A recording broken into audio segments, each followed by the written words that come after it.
Yes, morning everybody. It is now 11:24. This is To The Point with me, Patrick Christys and Mercy Muroki on GB News, live on your TV and your radio. Now, the Culture Secretary has indicated the BBC licence fee will be axed. In a tweet, Nadine Dorries said the next announcement about the fee is set to be the last. Yes, the yearly payment is expected to be kept at the current rate of £159 until April 2024, while Lee Anderson is the Conservative MP for Ashfield and is a fierce critic of the BBC licence fee and joins us now. Good morning, Lee. What do you make of this? And can you just explain what is this a confirmed thing from Nadine Dorries, the Culture Secretary, or is this something that might actually be reversed?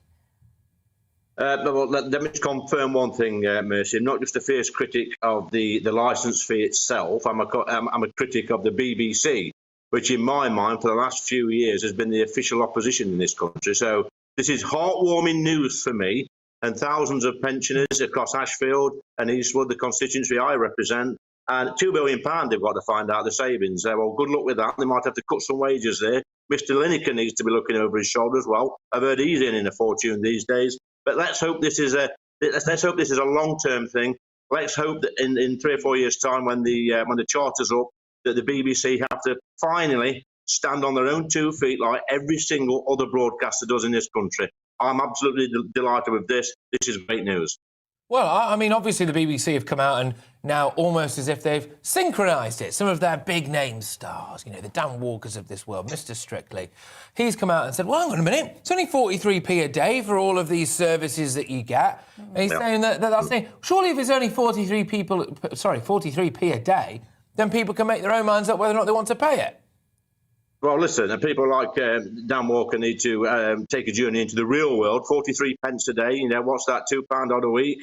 You know, for people on the breadline, for some of the pensioners in Ashfield and Eastwood, that's a considerable amount of money. You know, multiply that over a year, that's a quarterly bill paid on one of the utilities, maybe. You know, these people that work for the BBC, they're on vast salaries, hundreds of thousands of pounds a year. They don't live in the real world. They need to come to Ashfield. Have a walk around with me in Ashfield and talk to some of these real people in my real towns and villages about what they think of the BBC, and they'll get a completely different message than they get in that BBC bubble that they're working in.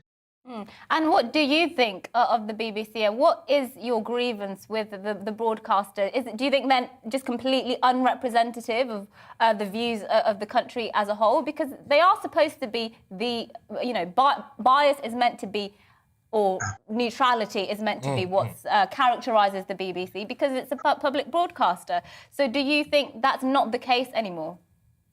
Well, listen, Mercy, I grew up I know it's hard to believe, but I grew up in the 70s in Ashfield.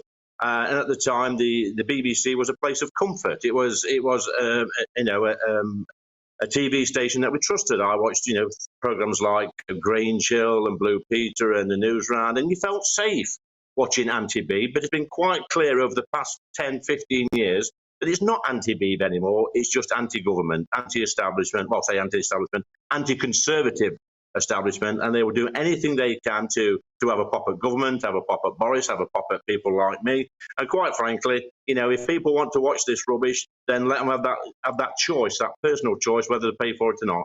At the moment, people are forced to pay for a service, even though many of us, like me, I stood up in the Commons and said I wasn't prepared to pay for the licence fee anymore. I've thrown it in the bin, and if they come knocking on my door, they'll get told to clear off. Fair enough.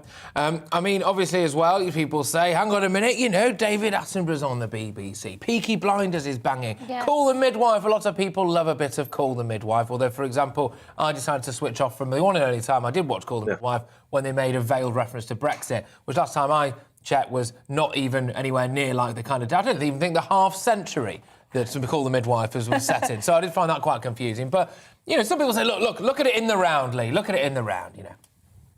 Well, you're quite right, Patrick. I mean, there are some great programmes on the BBC. I'm not denying that. You've got Sir David, who's been great over the past 50 or 60 years. But I tell you what, you've also got on the BBC. You've got people like Lineker earning £2 million a year, when there's people in my area on the breadline having to fork out £159 a year. Give those people a choice whether or not they have to put their hand in their pocket to pay for a service that they don't watch very much.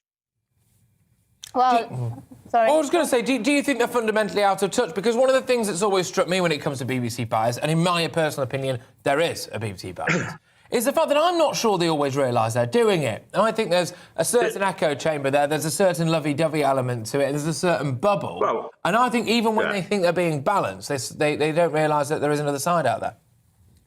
Look, when you've got a publicly funded organisation that is responsible for the vast majority of sales of a newspaper like The Guardian, you have to ask yourself the question, Patrick, is this an unbiased broadcasting corporation? No, it's not. You know, nobody in their right mind would say that. It's just a left wing. They're agitators. They're in cahoots with people like at The Guardian and the Labour Party, and all they do is constantly bash government, constantly bash Boris, and they've got an agenda. You know, and the presenters that you talk about do not live in the real world. You know, come up to Ashfield, spend a bit of time with me, speak to some real people in a place like Ashfield and Eastwood, and they'll get a different message. And I challenge anybody, especially this Director General. He's saying that equality now is mission critical. Well, I've challenged him. I've looked at the Director Generals over the past 70 or 80 years. They've all been white, middle-aged men. If he's that interested in equality, step down and give it to somebody from a more diverse background. Well, Lee Anderson, thank you for your views this morning. Very strong views there against the BBC Conservative MP for Ashfield.